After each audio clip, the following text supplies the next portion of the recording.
This isn't a godly fear. What's he afraid of? He's afraid from the Roman mindset. You see, remember Roman, and they had all these different gods, and they were always, they thought, when he said that, a son of God, he thought, well, maybe he's one of those demigods, because the Roman gods, they would sometimes cohabitate with women, and then they believed that there would be these half-mortal men, but they were half gods. Or maybe he was one of their gods incarnate. That's what he feared. And if he did something out of line here, that the gods would bring vengeance upon him.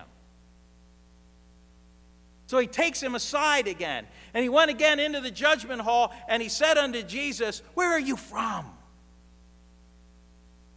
Where are you from? But Jesus didn't answer him. Why? Because he already told him. Pastor Jeff went over that last week. He said, "My kingdom's not of this world." He had already told him, and Pilate didn't hear. It had already been given. You know what happens to people in positions of power when they get frightened? They try to frighten back, don't they? They strike back. When they fear, they deal in the area of fear, in the arena of fear. And when Jesus wouldn't answer, Pilate said unto him, "Speakest thou not unto me? Knowest thou not that I have the power to crucify you, and I have the power to release you? Don't you know you're in my hands? Don't you know that I have the freedom to do whatever I please?" Oh, you do? Pilate didn't have the freedom to do as he pleases. That's the bravado of mankind many times. Pilate was quickly painting himself into a corner. The only free man in this room is not Pilate, it's Jesus. Right? Jesus said in John chapter 10, "Nobody takes my life from me. I lay it down of myself. I have the power to lay it down, and I have the power to take it up again." Jesus is the one that's free. He's not the one that's fearful. He says, "Don't you realize the power I have?" Jesus then has to answer that, though. And Jesus answered, said, "You don't have any power at all against me, except that we're given thee from above. Therefore he that delivered me unto you has the greater sin."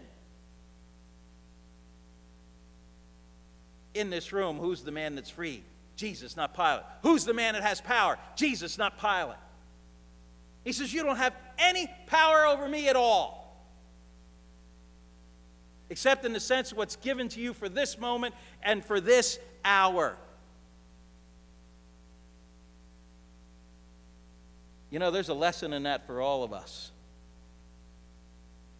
The only power that mankind has over us is what is permitted by God. The only power that Pilate had over Jesus was given to him by the God that he denied. And it's ever the same.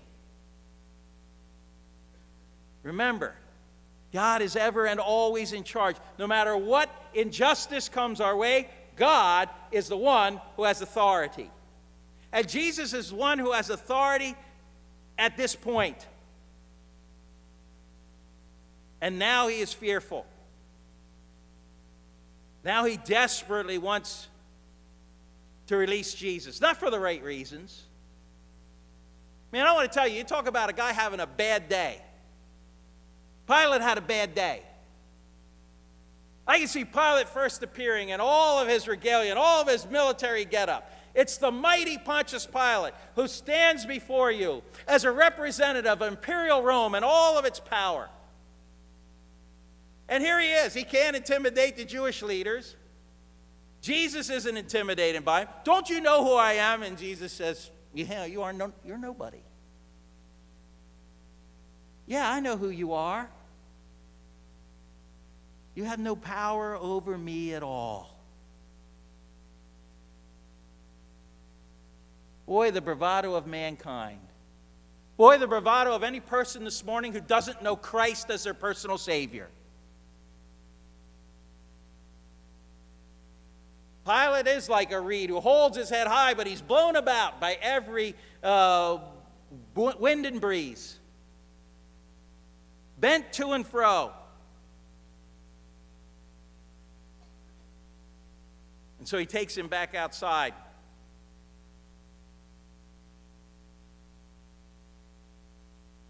It says from verse 12, "And from henceforth Pilate sought to release him, but the Jews cried out, saying, If thou let this man go, thou art not Caesar's friend.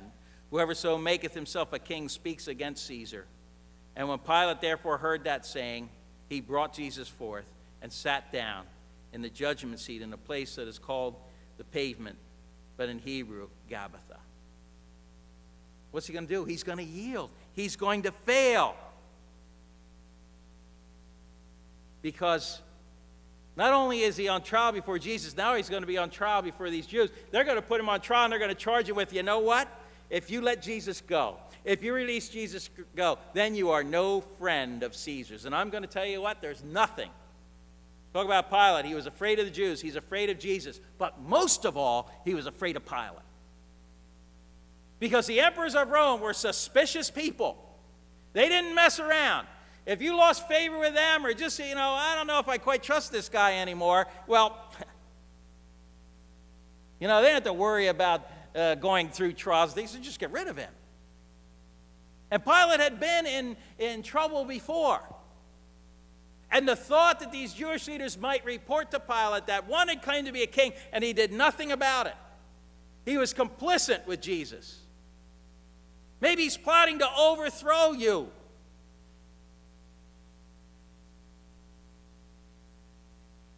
Pilate's deathly afraid. He's come to that point where he'd like to let Jesus go. But he believes that either he has to sacrifice Jesus or himself. And guess who he chooses? He's a man with no friends. The Jews hated him. And Caesar wasn't one of his friends if he thought he was.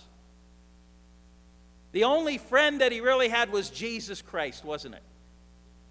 And he rejected him. He had the only friend that the world can ever know, that any of us can ever know before him, and he wouldn't have him. He used him as a pawn. Matthew tells us that when he had pronounced Jesus as innocent, and they forced him and pressed him, that he took the water and he washed his hands, and he said, I am not guilty of the blood of this man, of this innocent man. And then he said to him, see to it that this doesn't come back on me. Who can see to that? How can he escape it? He's guilty before God. The Jewish leaders can't absolve him. The people of the crowd can't absolve him. He is guilty. And yes, he'll pronounce sentence upon Jesus. And yes, Jesus will be crucified. But in the year 36 AD, Pilate will be removed from office.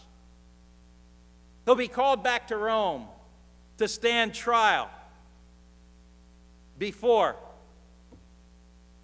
Tiberius Augustus. But on the way there, Tiberius dies. So he never has to stand trial. But what they do when they get back is they banish him. Strip him of his position because of charges that are brought against him, and send him off into Gaul, which is today's southern France, where it's recorded that he committed suicide. He had no friends except the one that stood before him, and he chose to crucify.